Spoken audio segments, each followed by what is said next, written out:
Thank you for being here. Comment a Y if you're ready, because I'm about to tell you the story of a night when I was publicly humiliated in front of 20 billionaires and politicians. The moment the expensive Pinot Noir touched my tongue, it instantly turned into a sour, vinegary mess. I'll never forget that horrifying sound, the sound of the entire most luxurious and opulent dining room in Newport falling completely silent, paralyzed with embarrassment and horror. It was a Friday night and the formal dining room of the Vance estate in Newport was an absolute masterclass in intimidating generational wealth.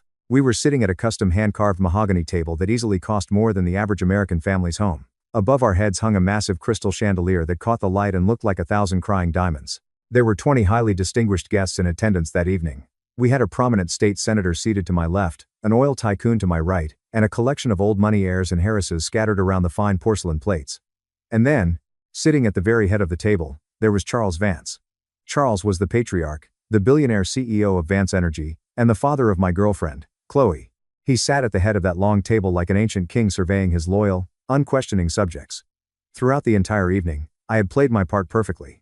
I wore a neatly tailored suit. I used the correct fork for the roasted sea bass, and I smiled politely at the condescending, passive-aggressive questions about my little startup ventures. But Charles had been drinking heavily since 6 o'clock. His face flushed red with a mixture of expensive scotch and an underlying, simmering anger that he carried with him everywhere. The dinner conversation had briefly turned to a recent charity event aimed at helping underprivileged youth in the city. I made a mild, polite comment about the absolute importance of giving kids a fighting chance, a topic that was deeply close to my heart given my own background. That simple sentence was the spark that hit the powder keg. Charles slammed his heavy crystal glass down onto the table. The sharp, violent clink echoed through the room like a gunshot. He stared directly at me. His eyes cold, blue, and completely devoid of human warmth. Let us be entirely realistic here for a moment, Charles announced. His voice was a low, resonant baritone, cultured but cruel, specifically designed to travel across the long mahogany table and hit me squarely in the chest. We do not bring strays into the house.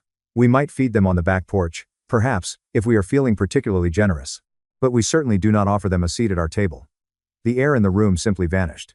20 distinguished guests froze instantly in their seats. Forks hovered halfway to open mouths. Every single pair of eyes darted nervously between the billionaire patriarch and me. Charles leaned forward, a terrifying, thin smile forming on his lips. It confuses the lineage. You see, a boy can have his little flings. A girl can have her rebellion. But you do not bring street garbage to a gala dinner. You do not pretend that a man who grew up in the foster system, a man without a real family or a proper name, belongs in a room where the cutlery costs more than his entire net worth. I felt the blood drain completely from my face, pooling heavily in my hands, making them tremble slightly beneath the thick linen tablecloth. I clenched my fists under the table until my fingernails bit deeply into my skin, using the sharp physical pain to ground myself in reality. I looked over at Chloe, the woman I loved. She was pale, staring intently down at her plate, absolutely refusing to meet my eyes. She said nothing, not a single word to defend me. Look at him, Charles sneered, gesturing toward me with his silver fork as if I were a specimen in a jar. He knows he is a fraud. He knows he does not belong here. It is actually unkind to him to let him pretend. My name is Julian. I am 34 years old. I am not a stray. I am the founder and majority shareholder of Nexus Dynamics, one of the most aggressive and successful green technology firms in Silicon Valley. But tonight, in this Newport mansion, I was just the nameless, faceless boyfriend being publicly executed for the crime of being born poor. I did not yell. I did not throw my drink in his face. I carefully unhooked my napkin from my lap. I placed it on the table, smoothing out the white linen with deliberate, agonizing precision. The silence was so heavy it felt like physical pressure pushing against my eardrums. I stood up slowly, adjusting my suit jacket. I looked Charles directly in the eyes. I refused to let him see even a single ounce of fear. Thank you for the meal, Charles, I said, my voice perfectly steady, betraying absolutely none of the hurricane raging inside my rib cage. And thank you for the clarity. It is truly rare to meet a man so eager to show the entire world exactly how small he really is. The collective gasp that went around the table sucked the remaining oxygen out of the room. Charles blinked, his arrogant smirk faltering for a microsecond before hardening into pure, unadulterated rage. I did not wait for his reply. I turned and walked out of the dining room. I did not run. I walked with the slow, deliberate cadence of a man who had walked through fire before and knew damn well he would not burn. The cold, salty Atlantic breeze hit my face the exact moment I stepped out of the heavy oak doors of the mansion, bringing a harsh but deeply welcome relief to my burning skin. The sprawling gravel driveway was a showcase of European automotive engineering, a sea of wealth reflecting the moonlight. I walked with heavy steps toward my modest, reliable sedan, which was parked conspicuously between a sleek black Ferrari and a silver Porsche 911. I kept that simple car for a reason. It was my anchor. It was a daily reminder of exactly where I came from and how hard I had worked to get here. I pulled my keys from my pocket and was just reaching for my door handle when I heard the frantic, desperate crunch of high heels running on gravel behind me. "Julian, wait. Please, wait." It was Chloe. She was running toward me in the dim light, and her expensive, custom-fitted silk dress catching the ocean wind, making her look breathless and panicked. I stopped, resting my hand on the cold metal roof of my car, and slowly turned to face her. "Julian, please," she panted, finally reaching me and throwing her hand out to grab my arm. Her eyes were wide, filled with a mixture of fear and embarrassment. "I am so incredibly sorry. I did not know. I swear to you on my life, I had absolutely no idea he was going to be that vicious tonight." I looked down at her delicate hand resting on my jacket sleeve, and then I looked up at her face. I had loved this woman deeply. I had spent the last 2 years of my life trying to bridge the massive, invisible gap between our two entirely different worlds. I had tried so hard to show her that character, integrity, and how you treat the waiter mattered so much more than trust funds and zip codes. But looking at her right now, shivering slightly in the cool night air, all I saw was weakness. "He called me street garbage, Chloe," I said. My voice was low, devoid of shouting, but dangerously calm. "He humiliated me in front of 20 of the most powerful people in this state. He stripped me down to nothing, and you just sat there. You looked at your expensive plate of food. He is drunk, Julian," she pleaded, thick tears welling up in her eyes and spilling over her cheeks. "He is under a massive amount of stress right now. You know Vance Energy is struggling. The new corporate merger is taking a horrible toll on him. Just please, Amat chat, be the bigger person. I will talk to him tomorrow when he is sober. I will make him apologize to you. Just come back inside with me, please. Do not make a scene and ruin the night." A bitter, dry laugh forcefully escaped my lips. I couldn't what I was hearing. "Do not make a scene? Your father just tried to publicly strip me of my human dignity. He called me a stray dog. And you are worried about making a scene at a dinner party." I pulled my arm gently, but firmly away from her grip. "You cannot fix a rot that deep, Chloe. You just can't. He did not just insult me tonight. He showed me exactly what he thinks of me, but more importantly, in that silence at the table, you showed me exactly who you are." "What is that supposed to mean?" she cried out, taking a stunned step backward as if I had physically pushed her. "It means you think he is right," I said softly, the devastating realization settling heavily and permanently in my chest. "Deep down in your core, you agree with him. You think you are slumming it by dating me. You think I should be endlessly grateful to endure his abuse just for the sheer privilege of standing next to you in photos. That is not true. I love you," she sobbed, her voice echoing slightly in the empty driveway. "If you truly respected me, Chloe, if you truly loved me as an equal, you would have flipped that dining table the second he opened his mouth. You would have walked out with me," I replied, opening my car door and getting inside. "I am going home. Do not follow me, Julian, please don't do this. Do not let him win. Do not let him break us apart," she yelled over the sound of my engine starting. I rolled down the window and looked past her, staring at the massive stone fortress of a mansion looming in the dark background. It was a monument to ego, inherited wealth, and cruelty. "He cannot break what he does not own," I said, looking her in the eyes one last time. "Go back inside, Chloe. Your father expects you to finish your dessert." I rolled the window up, put the car in drive, and pulled away. The tires kicked up a spray of white gravel. I watched Chloe shrink in my rearview mirror until she was completely swallowed by the shadows of the massive estate, leaving me alone with the road ahead. Driving alone down the winding curves of the Pacific Coast Highway, the absolute pitch-black darkness of the ocean perfectly mirrored my mood. The adrenaline crash from the confrontation finally hit my system like a physical blow. My hands were gripping the leather steering wheel so tightly that my knuckles had turned completely white, and my jaw ached from clenching my teeth. The rhythmic sound of the tires on the asphalt acted like a metronome, dragging my mind backward, forcing me to replay the painful highlight reel of my life that Charles Vance found so incredibly disgusting. I remembered the distinct suffocating smell of industrial bleach and boiled cabbage in the state-run group homes. I remembered the heavy, crushing feeling in the pit of my stomach as a 7-year-old boy sitting on a worn-out mattress, finally realizing that nobody was coming to save me. I had to save myself. I remembered working grueling double shifts waiting tables at a greasy diner dealing with rude, entitled customers who snapped their fingers at me just so I could scrape together enough cash to afford my community college textbooks. Every dollar I had ever made was soaked in my own sweat. The Vance family had never explicitly asked me about my financial portfolio. They saw my practical, off-the-rack suits. They heard through the grapevine that I didn't have parents or a family home to visit on Thanksgiving, and they immediately made their ironclad assumptions. I vividly remembered the very first time I met Victoria, Chloe's mother. We were at a country club luncheon. She had looked me up and down with eyes that looked like shattered pieces of ice. Her fake, polite smile never quite reached her cheeks. During our brief conversation, she had casually strategically mentioned a wealthy friend's recent, messy divorce. She specifically leaned in and highlighted how money always ruins relationships when one party brings absolutely nothing to the table. Do not you agree, Julian? It was not a question. It was a calculated, venomous warning shot fired directly across my bow. Then there was Wyatt, Chloe's older brother. Wyatt was the supposed golden child, the chosen heir to the Vance corporate empire. Wyatt was a walking, breathing testament to the dangers of unearned confidence and a massive inheritance. He had never worked a hard day in his life. I remembered a specific incident at a charity mixer a year ago. Wyatt, drunk and stumbling, had carelessly spilled a full glass of red wine all over my only decent suit jacket. Instead of apologizing, he just laughed a booming, obnoxious laugh, pulled out his money clip, and said, "Do not worry about it, Julian. Here, I will write you a check for $50. You can go to the discount store and buy 3 more of those cheap rags." I had swallowed my pride that night. I had swallowed my pride every single time they threw a subtle insult my way. Not because I was weak, not because I was intimidated by their money, but because I was playing a much, much larger game. They did not know the truth. They did not know that I had built Nexus Dynamics from absolutely nothing, starting with a single laptop in a freezing, unheated garage. When the company's green energy tech exploded on the market, when my patents started bringing in hundreds of millions of dollars in licensing fees alone, I made a very conscious, deliberate choice to stay completely out of the public spotlight. I used complex holding companies, non-disclosure agreements, and a highly paid proxy CEO to handle all public negotiations and media appearances. I wanted privacy. I wanted a normal life. I wanted my revolutionary work to speak for itself, rather than becoming a celebrity billionaire. I had never lied to Chloe. I told her I ran a tech company in the city. She just naturally assumed, based on my humble lifestyle, that it was a small, struggling IT support firm and never bothered to ask for the financial details. Her family never bothered to look past the surface, either. They were utterly blinded by their own deep-seated prejudice. They firmly believed that true wealth and power only came from a long, unbroken lineage of aristocratic blood, not from the brilliant mind of an orphan.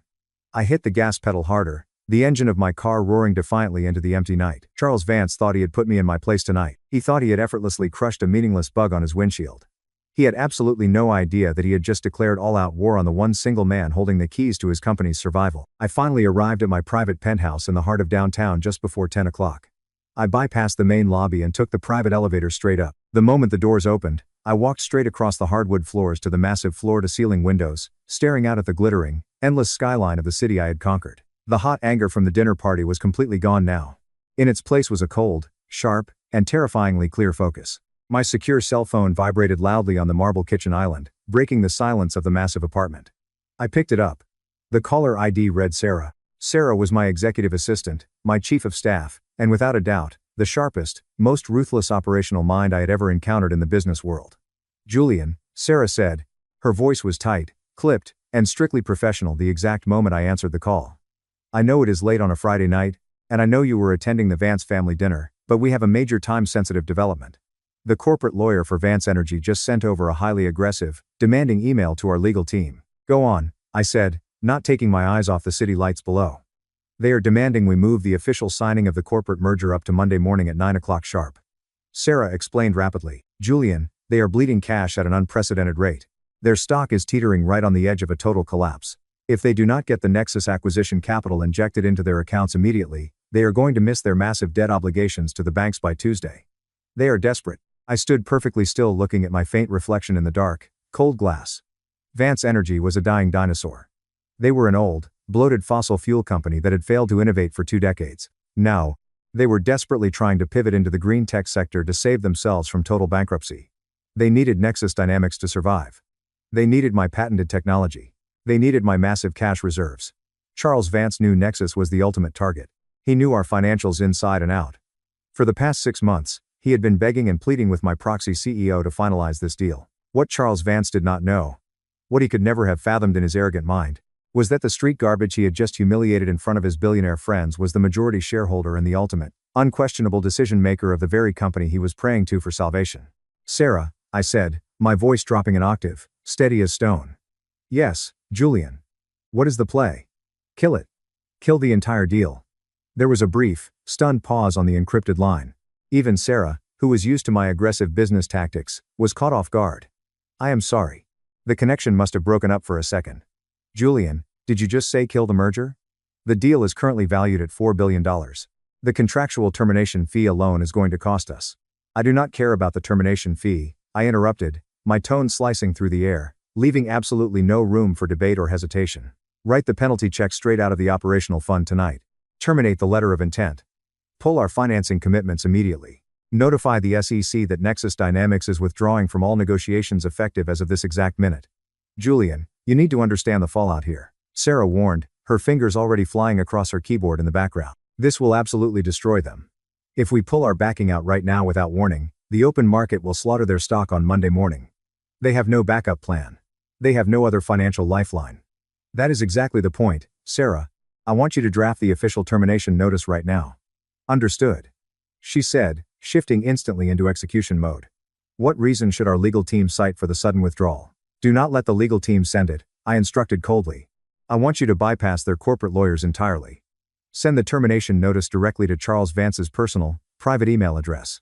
Cite incompatible corporate values and highly toxic leadership as the sole reasons for our withdrawal. Make it completely, abundantly clear that Nexus Dynamics refuses to do business with bigots who look down on the working class. The termination notice will be in his private inbox in exactly 5 minutes. Sarah confirmed, the sound of her typing echoing loudly over the speaker. Thank you, Sarah. Have a good weekend and get some rest. Monday morning is going to be an absolute bloodbath on Wall Street. I hung up the phone and tossed it casually onto the plush leather sofa. I walked over to the corner bar, poured myself a simple glass of ice water, and drank it down, feeling the coldness hit my stomach. The heavy iron guillotine had been released. Now, all I had to do was sit back and wait for the blade to fall. I woke up surprisingly early on Saturday morning, feeling more rested and clear-headed than I had in months. I walked into the kitchen, turned on the news, and made a pot of cheap, bitter drip coffee. A stubborn, grounding habit, left over from my completely broke college days that I never quite shook, despite having a private chef on call. I stepped out onto the expansive terrace. The city was just waking up below me, completely unaware of the massive corporate earthquake that was about to hit the financial district on Monday. By 8 o'clock, my personal cell phone started buzzing relentlessly on the table. I casually glanced at the screen. I had 7 missed calls and a dozen frantic text messages from Chloe. I ignored all of them. The official termination email had landed securely in Charles's inbox late last night, but the news had not been leaked to the public wire or the press yet. Right now, only the absolute highest levels of Vance Energy Management knew that they were suddenly standing on the edge of a terrifying cliff without a parachute. At precisely 8:30, my secure intercom buzzed. It was the head of security for my residential building. Mr. Thorne, the guard said, sounding slightly flustered. I sincerely apologize for the early interruption on a weekend, sir, but there is a woman down here in the main lobby demanding to see you immediately. A Mrs. Victoria Vance. She is being highly insistent and threatens to cause a scene if we do not let her up. I smiled to myself, taking a slow sip of my hot coffee. It is fine, Marcus. Send her up. Exactly 5 minutes later, the private elevator doors slid silently open directly into my foyer. Victoria Vance stepped out. She was dressed impeccably in a tailored, cream-colored designer suit, clutching a rare Birkin bag that cost significantly more than my first 3 cars combined. Her posture was incredibly rigid, her chin held high, and her face was set in a tight, carefully practiced mask of polite disdain. She looked exactly like a woman who had spent her entire privileged life trying to control the uncontrollable with money. She walked briskly into my living room, her expensive heels clicking sharply on the hardwood. She looked around at the minimalist modern decor with a barely concealed sneer of judgment. She obviously did not know I owned the entire top-floor penthouse. She probably assumed I was renting a small, overpriced studio apartment. Good morning, Victoria, I said casually, leaning comfortably against the marble kitchen counter, holding my coffee mug. To what exactly do I owe this unexpected pleasure? Did Charles send you here to finish the speech he started last night? She stopped a few feet away from me, clutching her expensive bag with white-knuckled hands. Charles does not know I am here, and frankly, Julian, I do not have the time or the patience for your sarcastic attitude today. Our family is dealing with a catastrophic, highly sensitive business crisis this morning, and my husband is currently losing his mind. Is that so? I asked, feigning complete innocent surprise. I am sorry to hear that. Yes, you are, she snapped. And the absolute last thing this family needs right now is Chloe throwing a massive emotional tantrum over a dramatic breakup with a man beneath her station. Victoria reached quickly into her designer bag and pulled out a crisp, heavy white envelope. She tossed it disrespectfully onto the marble counter between us. It landed with a soft, incredibly insulting slap. There is a certified cashier's check inside that envelope for exactly $100,000, she said, her tone dripping with absolute poisonous condescension. I want you to take it. I want you to pack your cheap things, leave the state, and block Chloe's phone number, disappear from our lives permanently.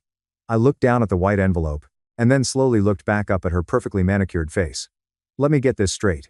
You came to my home at 8 o'clock in the morning to bribe me to leave your daughter. Oh, let us drop the tiresome act, Julian. She sighed heavily, waving her hand dismissively in the air. We both know exactly how the world works. We both know you were only dating her for the financial access and the lifestyle. People of your lower class always are. I stayed through 30 years of a miserable loveless marriage just to protect my share of the inheritance and build this family's legacy. I refuse to let a nobody from the streets drag my daughter into the mud. Take the money, Julian. It is a generous salary.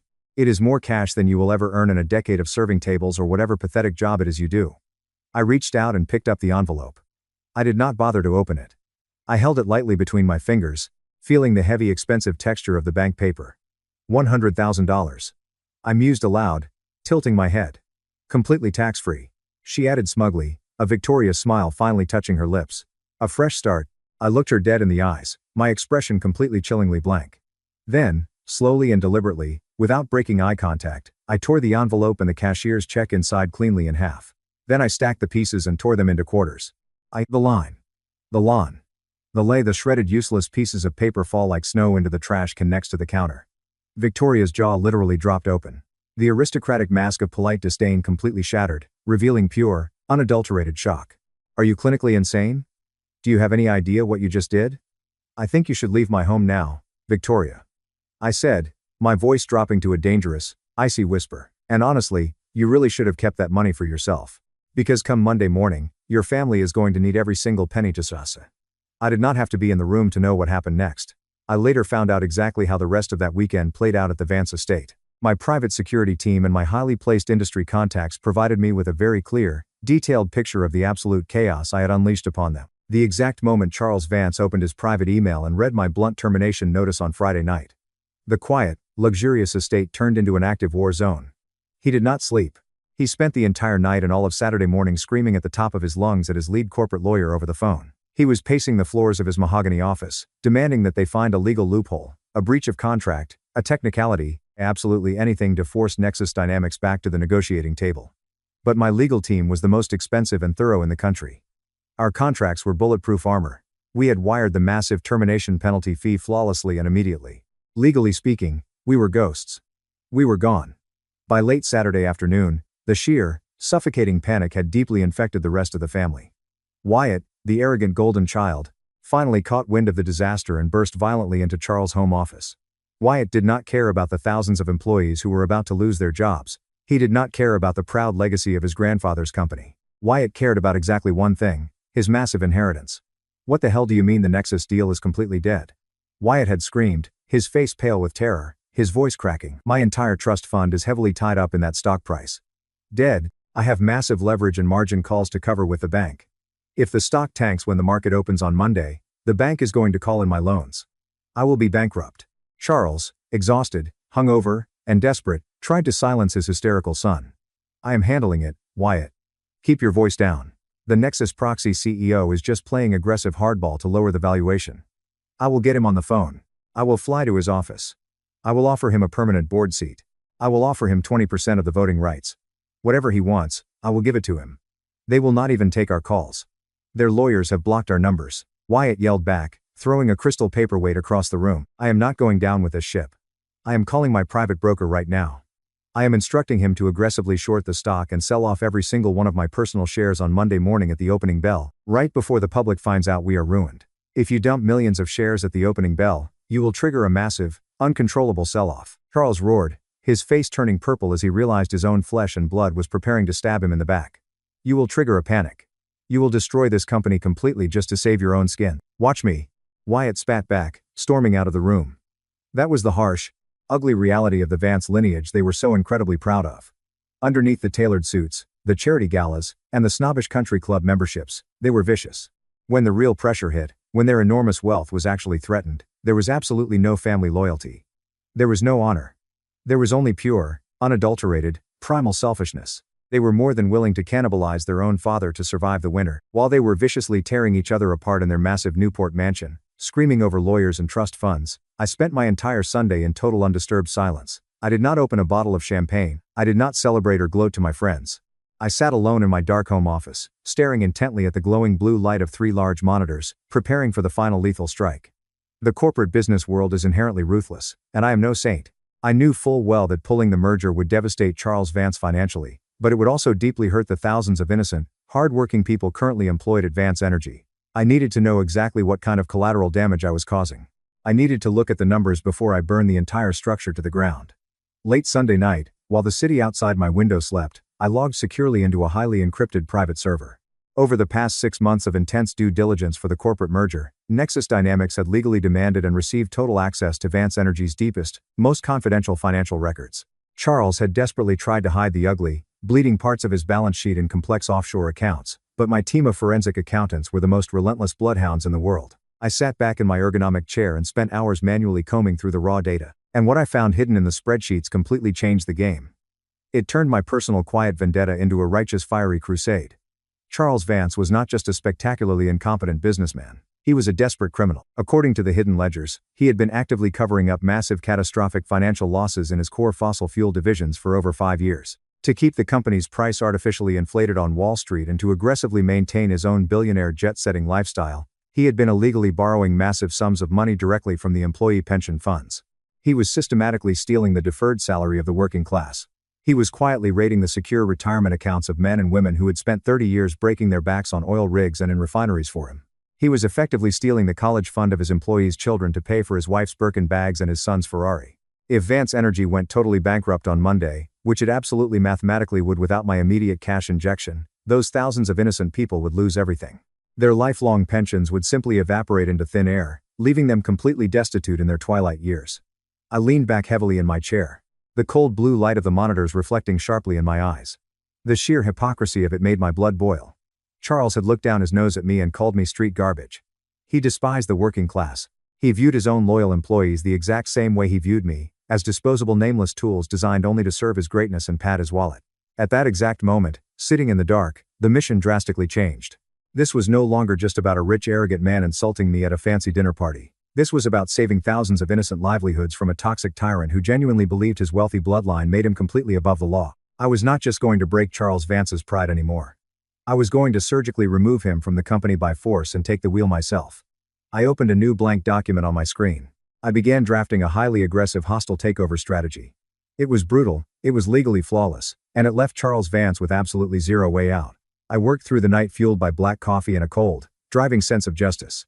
By the time the sun started to rise over the city on Monday morning, the trap was fully set. I was ready. Monday morning arrived like a violent thunderstorm. At exactly 9:30 Eastern Time, the opening bell of the stock market rang. The terrifying news that Nexus Dynamics had abruptly, without warning, pulled out of the Vance Energy acquisition hit the financial news wire like a nuclear bombshell. The market reaction was instantaneous, merciless, and incredibly violent. Vance Energy stock plummeted an astonishing 20% in the first 10 minutes of active trading. By 10 o'clock, the massive panic sell-off led by Wyatt Vance dumping his own shares, pushed the stock down 40%. Automated trading systems had to halt trading on the stock twice due to extreme uncontrollable volatility. It was a complete financial bloodbath playing out live on national television. I was sitting calmly in my massive corner office at the Nexus Dynamics corporate headquarters watching the red ticker run aggressively across the bottom of my wall-mounted television screen. My secure desk phone rang. It was Sarah. "Julian," she said, her voice carrying a rare, tight note of urgency. "I have a highly sensitive, unrecorded call holding on line 2. It is Elijah Thorne." I raised a single eyebrow. Elijah Thorne was the chief financial officer of Vance Energy. He was Charles's right-hand man, the guy who supposedly kept the books clean and managed the daily operations. Put him through on the secure, encrypted line. There was a loud click and then a heavy, utterly exhausted sigh echoed through the desk speaker. "Am I speaking directly to the CEO of Nexus Dynamics?" Elijah asked, his voice shaking slightly. "You are," I replied, keeping my voice intentionally disguised through a slight electronic filter we used for all external negotiations to protect my identity. "You have a lot of nerve calling me directly today, Elijah. Please listen to me," Elijah said, sounding completely panicked. "I know Charles offended your team. I know he is incredibly arrogant and impossible to deal with. But if you pull out of this deal entirely today, this company dies by sunset. Thousands of good, hardworking people will lose their jobs and their homes."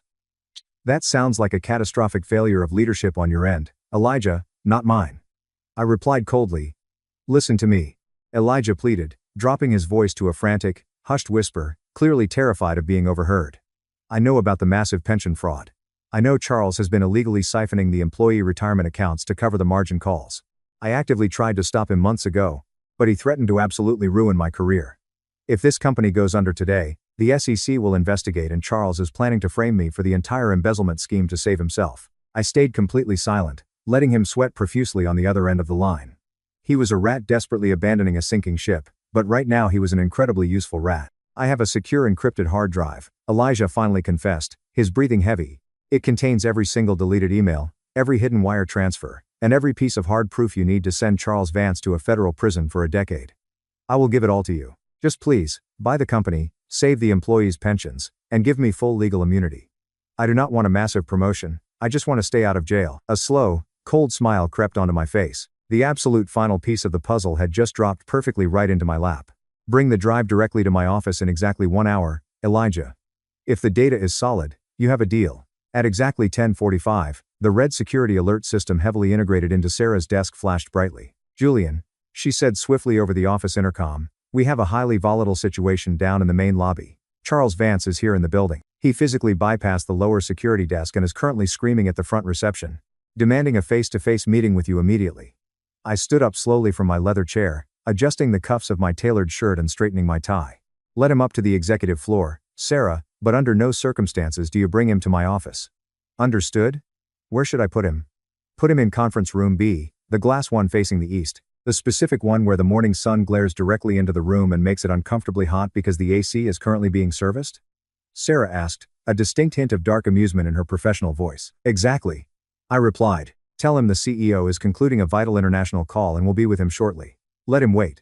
I sat back down and watched the live security camera feed from my laptop screen. The heavy steel elevator doors opened on the executive floor and Charles Vance stormed out like a raging bull. He looked absolutely nothing like the arrogant, untouchable king who had insulted me on Friday night. His wildly expensive suit was deeply wrinkled. His silk tie was loosened and hanging crookedly and his face was slick with a heavy sheen of terrified sweat. He looked exactly like a desperate man who was actively drowning. Sarah greeted him in the hallway with icy flawless professionalism. She smoothly guided the frantic billionaire into the glass conference room and firmly shut the heavy soundproof door behind him. For 30 excruciating, agonizing minutes, I let him sit there alone. I watched him closely on the high-definition camera feed. The intense, unyielding morning sun beamed directly through the massive glass windows, turning the room into a sweltering greenhouse. Charles paced back and forth across the carpet like a trapped, panicked animal. He checked his phone obsessively every few seconds, aggressively wiping his sweating forehead with a white silk handkerchief. Every 5 minutes, he would violently slam his fist down against the mahogany conference table in pure frustration. He was currently experiencing something he had probably never ever felt in his entire privileged, sheltered life, total, devastating powerlessness. He was completely, utterly at the mercy of a faceless man he had never met, a man who held his entire family legacy firmly in palm of his hand. I picked up the thick physical file folder containing the hostile takeover terms and the devastating financial data Elijah had just delivered. I took a deep, centering breath, letting the calm, absolute certainty of total victory settle over my shoulders. I walked out of my quiet office and headed slowly down the long, carpeted hallway toward conference room B. I reached out and grabbed the cold metal door handle. It was finally time to step inside and show Charles Vance exactly who the street garbage really was. I pushed the heavy metal door handle down and the solid glass door of conference room B clicked open. The sound was incredibly quiet, but in that sweltering, sun-baked room, it might as well have been a gunshot. Charles Vance snapped his head toward the entrance. He was standing near the far window, his hands planted on his hips, his expensive suit jacket discarded on a nearby chair. Large patches of sweat stained his custom-tailored dress shirt. When he saw me standing in the doorway, his eyes widened in absolute shock, followed immediately by a surge of the familiar, arrogant rage I had seen at the dinner table on Friday night. He took a step forward, his face turning a deep, angry shade of purple. He actually thought I had followed him. He genuinely believed that a man from my background would be petty enough to stalk a billionaire to a corporate office just to settle a personal score. What in the hell are you doing here? Charles barked, his voice echoing loudly off the glass walls. Did you follow me? Are you insane? Security. I am calling security right now. Get out of this room immediately. I do not have time for your pathetic teenage drama today. I am waiting for the CEO of this company, and when he gets here, I am going to make sure you are arrested for trespassing. I did not say a single word. I did not flinch. I calmly stepped fully into the room and let the heavy glass door click shut behind me.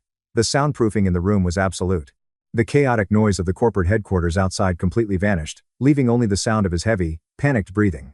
I walked slowly across the thick carpet.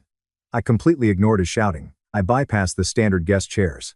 Instead, I walked directly to the massive high-backed leather chair at the very head of the mahogany table. It was the seat of absolute authority. I pulled it out, sat down, adjusted the cuffs of my suit, and deliberately crossed my legs. I placed the thick manila folder I was carrying squarely on the table in front of me.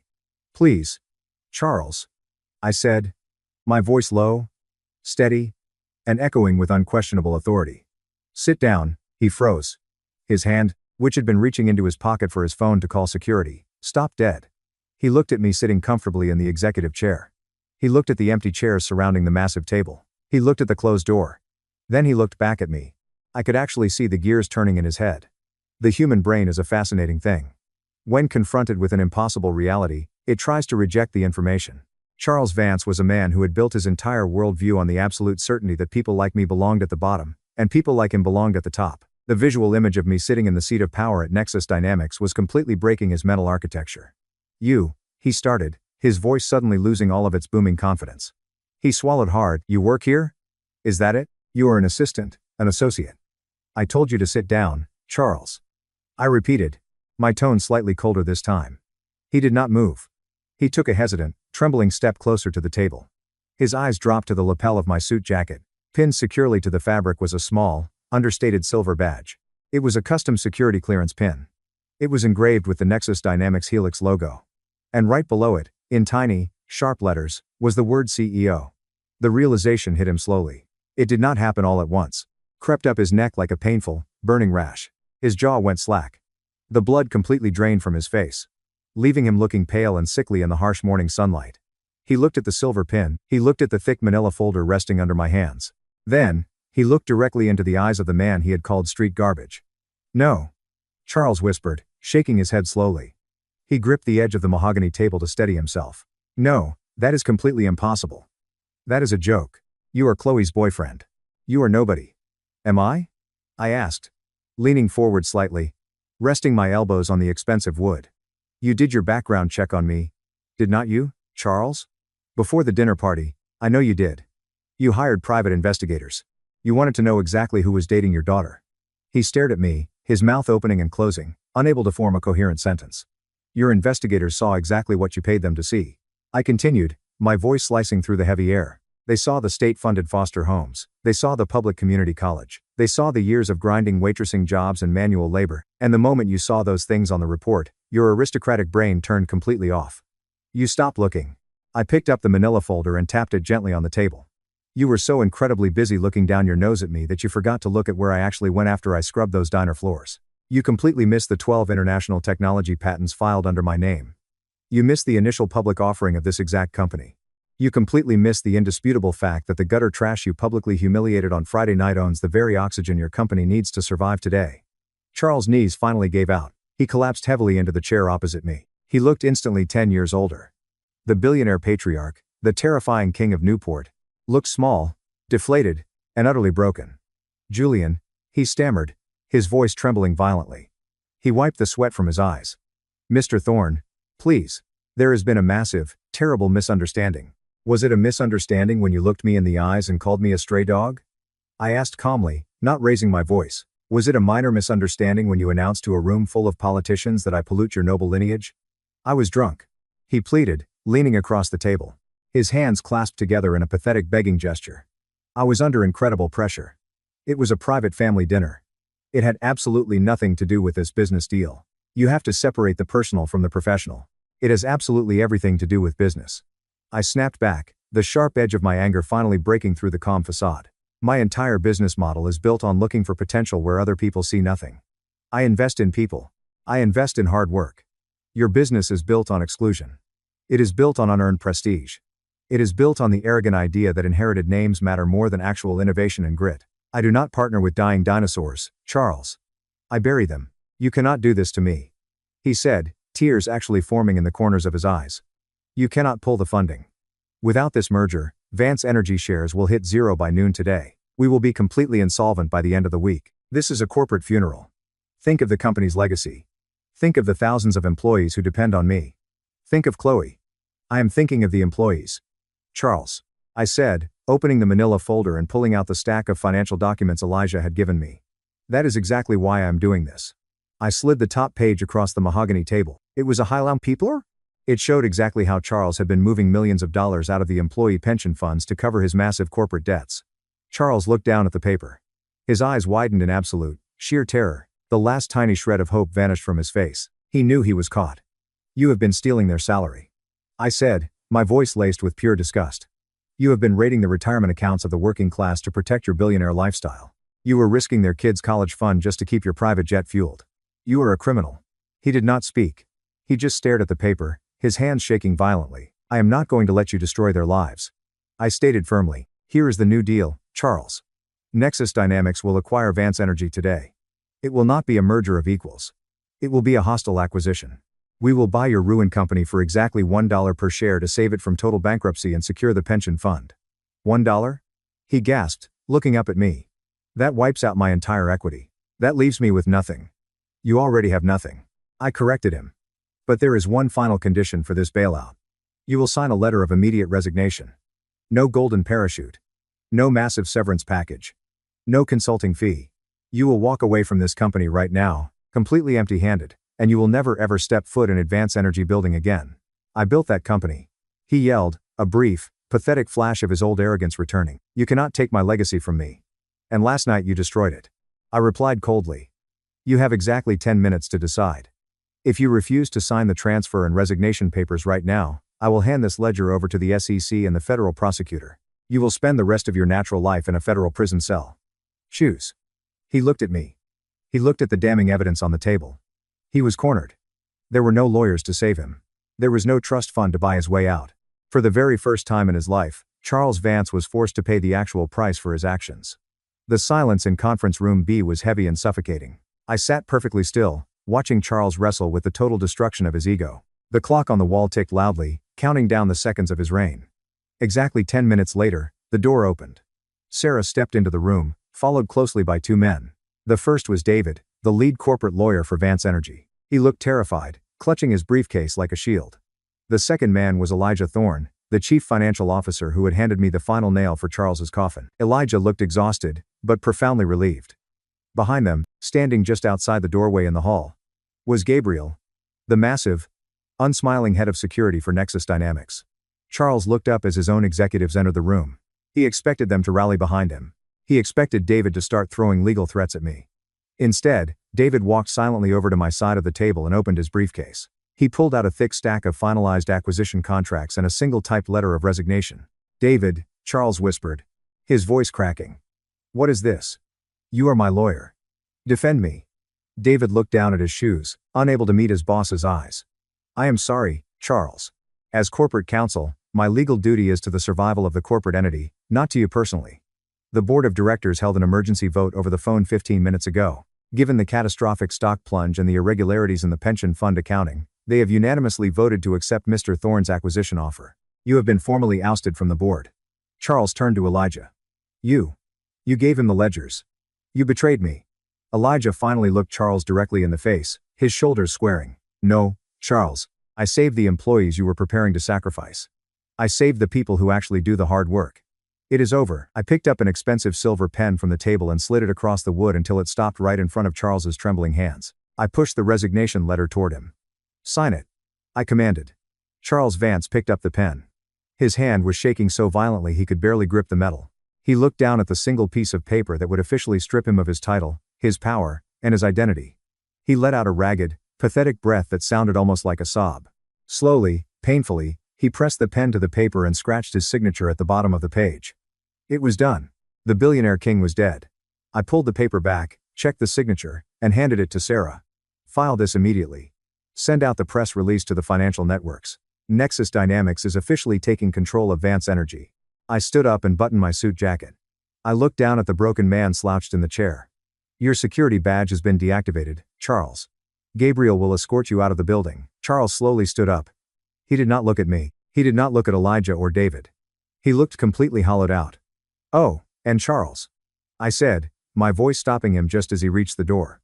He paused, his hand on the glass. Gabriel is going to take you down using the freight elevator in the back. I informed him, my voice dripping with absolute, freezing finality. We like to keep the main lobby clear for the people who actually belong here.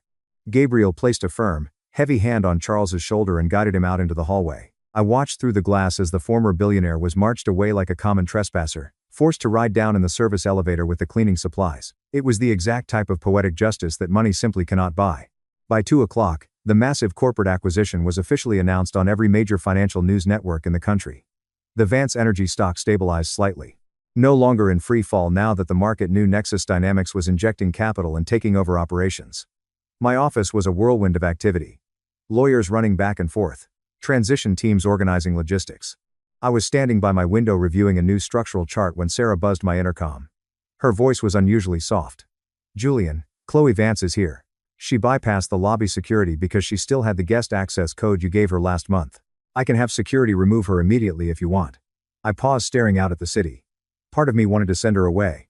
Part of me was entirely done with the Vance family drama. But another part of me knew that I needed closure and perhaps she did too. "No," I said quietly. "Let her in." The heavy wooden door to my private office opened. Chloe walked in. She looked completely different from the glamorous polished heiress I had left standing in the gravel driveway on Friday night. She was not wearing custom silk or expensive jewelry. She was wearing simple jeans and an oversized sweater. Her hair was messy and her eyes were red and swollen from hours of crying. She stood awkwardly near the door, hugging her arms tightly across her chest, looking around my massive executive office as if seeing me for the very first time. She finally understood the true scale of the man she had been dating. "Julian," she started. Her voice raspy and weak. "Have a seat, Chloe," I offered, gently gesturing to the leather sofa. I was not going to be cruel to her. The war was over. She walked over and sat down on the absolute edge of the cushion. She looked at her hands. "I know everything," she whispered, a single tear slipping down her cheek. "I spent the morning talking to my mother's assistant and then I cornered Wyatt before he fled the house." She looked up at me, her eyes filled with profound shame. "I know my mother came to your apartment this morning. I know she tried to bribe you with $100,000 to leave me, and I know about Wyatt. I know he tried to sell his shares and destroy the company behind my father's back. I know about the pension fraud." I walked over and sat in the armchair opposite her, resting my elbows on my knees. "It has been a difficult day for you. It has been a horrifying day," she corrected me, her voice trembling. "I watched my entire family tear each other apart like wild animals over money. My mother is already packing her bags and calling lawyers to file for divorce before the SEC freezes their personal assets. Wyatt is gone and my father is sitting in his dark office staring at the wall." She took a deep, shuddering breath. "I came here to apologize, Julian, not just for Friday night, but for everything. I was so incredibly blind. I grew up in this massive bubble of privilege and I let their arrogance infect me. When my father called you those horrible names, I did not defend you because I was a coward. I was afraid of losing my comfortable life. I was afraid of losing my inheritance. I chose my safety over your dignity, and for that, I am so deeply, truly sorry." I looked at her closely. For the first time in our entire relationship, she was not wearing a mask. She was stripped bare, confronting the ugly reality of her world. "I appreciate your apology, Chloe," I said honestly. "I really do. It takes courage to admit those things." "Is there any way," she hesitated, her voice breaking. "Is there any way we can start over? Without the money, without my family, without all the lies." I felt a sharp twinge of sadness in my chest. I reached out and gently placed my hand over hers. It was a gesture of comfort, but also a gesture of finality. "No, Chloe," I said softly, but with absolute certainty. "We can't." She closed her eyes, letting the tears fall freely now. She did not argue. She knew it was the truth. "You need to figure out who you are outside of the Vance name," I explained, keeping my voice incredibly gentle. "You need to learn how to stand on your own 2 feet, and I need someone who will stand beside me, not someone who has to learn how to defend me. The foundation is broken, and we can't build a life on it." She nodded slowly, wiping her face with her sleeve. She stood up. She looked smaller, but somehow slightly stronger than before. "Thank you, Julian," she said quietly, "for being honest with me. And thank you for saving the employees today. They did not deserve to lose their livelihoods. Take care of yourself, Chloe." I watched her walk out of my office, closing the door quietly behind her. It was the definitive end of a chapter. The storm had finally passed, leaving a clean, quiet space in its wake. Fast forward exactly 1 month. The transition period was brutal, exhausting, and entirely necessary. I basically lived in the corporate headquarters, sleeping on the leather sofa in my office, surviving on black coffee and sheer willpower. Integrating a massive, bloated, toxic corporate culture like Vance Energy into the sleek, efficient machinery of Nexus Dynamics was like trying to teach a dinosaur how to pilot a spaceship. But we did it. It was a crisp Tuesday morning when I held my first official all-hands board meeting as the sole chairman and CEO of the newly merged entity. The massive boardroom was packed. The air was thick with nervous energy. The old guard of Vance Energy executives sat rigidly in their chairs, terrified of the chopping block.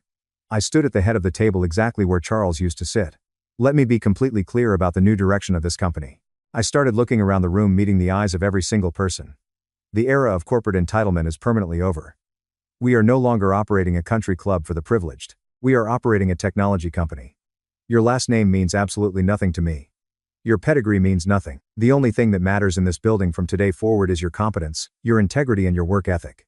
I saw a few of the younger executives nod slightly in agreement. The older ones swallowed hard.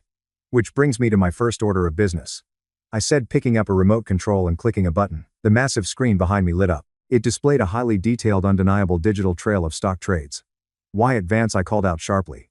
Sitting halfway down the table, Wyatt practically jumped out of his expensive Italian leather chair.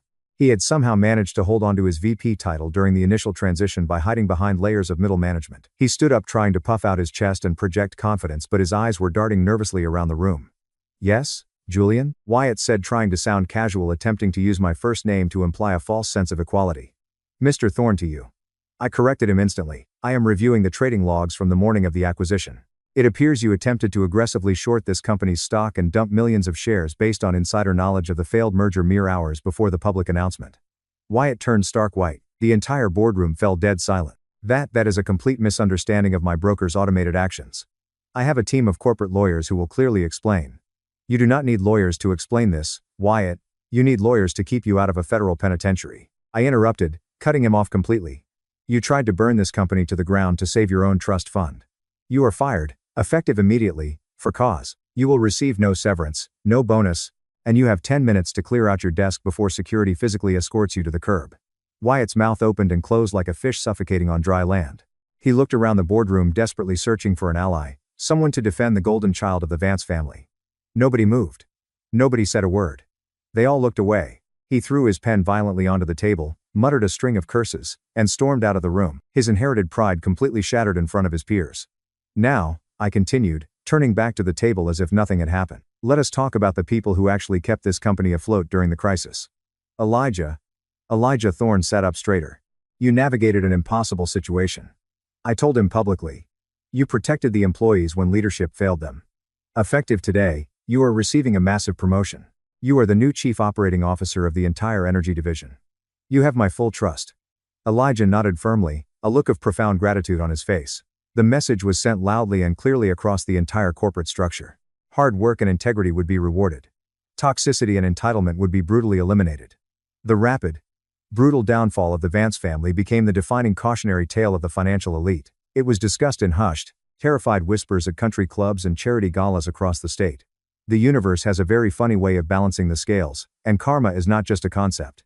It is an incredibly efficient accountant. Within 2 weeks of the hostile takeover, the Securities and Exchange Commission (SEC) launched a massive, highly public federal investigation into Charles Vance's handling of the corporate pension funds.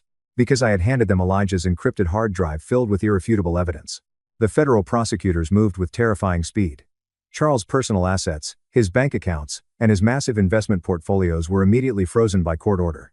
The towering billionaire, the man who had confidently stated that strays did not belong at his table, was suddenly unable to pay the maintenance fees on his Newport mansion. Victoria Vance, true to her incredibly shallow, self-serving nature, did not stand by her husband during the crisis. The very day the SEC announced the federal indictments, her high-priced attorneys officially filed for a highly aggressive divorce.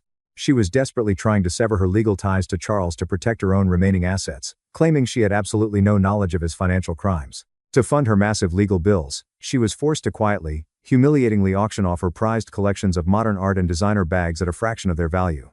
Wyatt, stripped of his corporate title and cut off from his trust fund, quietly moved out of state, utterly disgraced.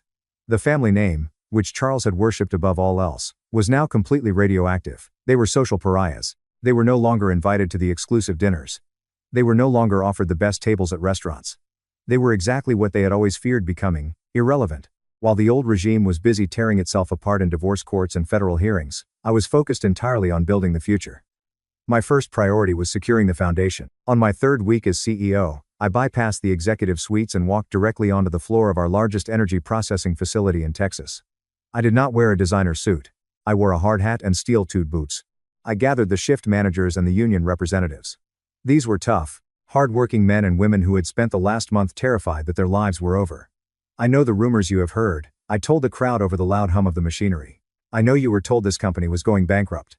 I know you were worried about your salary, your health care, and your future. I looked at a man in the front row. He looked to be in his late 50s, hands calloused from decades of physical labor. He looked like a man who was worried about paying for his daughter's wedding or his son's college fund. "I am here to give you my absolute personal guarantee," I stated loudly, making sure my voice carried across the massive concrete floor. "Every single dollar of your pension fund has been fully audited, completely restored, and permanently locked down. Your retirement is safe. Your jobs are safe. We are not shutting down these facilities. We are upgrading them." The collective sigh of relief that washed over the crowd was a physical, tangible thing. You could actually feel the heavy burden of anxiety lifting off their shoulders. Several workers cheered, and the man in the front row aggressively wiped his eyes with the back of his dirty glove. Over the next 6 months, the transformation was incredible.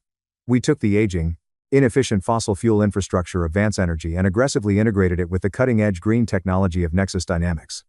We transitioned old refineries into massive clean energy production hubs. We retrained thousands of workers, giving them new skills for a changing economy. We did not just save the company. We revolutionized the entire industry. The stock price did not just recover. It doubled. But more importantly, we built a culture of fierce loyalty. The people who worked for me knew that I respected them. They knew I valued the sweat on their brow more than the name on their birth certificate. It has been exactly 2 years since that awful Friday night dinner party in Newport. Tonight, I am standing alone on the massive, sweeping balcony of the Nexus Vance corporate headquarters, 50 stories above the glowing city. The wind is cold, but the coffee in my hand is warm. I look down at the endless grid of headlights and street lamps, thinking deeply about the wild, unpredictable journey that brought me to this exact spot. I think about the concept of being astray. Charles Vance used that word as a weapon. He used it to make me feel small, isolated, and fundamentally unworthy of respect. But standing here today, looking over an empire built on hard work and resilience, I realize he completely wrong about what that word actually means. Being astray does not mean you are garbage.